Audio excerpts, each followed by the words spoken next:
Data conversion and migration. This is the sharpest risk in the domain, and the exam tests one control above all others, reconciling the data from the old system to the new one. The situation. The new system goes live on Monday. Over the weekend, 3 years of customer and transaction data will move across from the old one.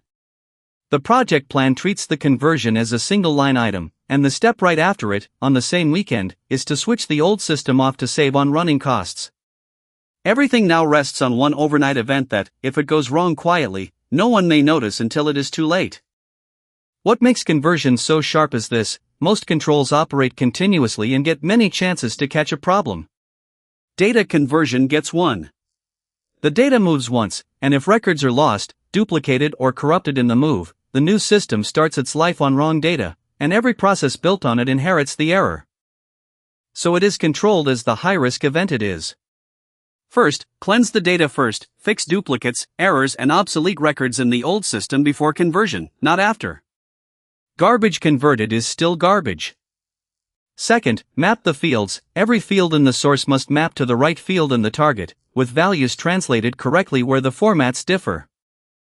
And third, convert, then validate. The move is followed by checking, never assumed to have worked. Which brings us to how you check it. The control that proves a conversion is reconciliation of source to target, and it answers 2 questions with evidence.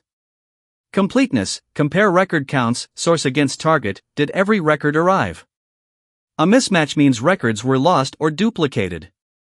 Accuracy, compare control totals, the sum of a numeric field such as account balances, across source and target.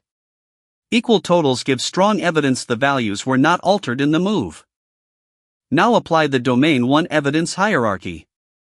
The project's migration successful report is self-reported by the people who ran it, the weakest position.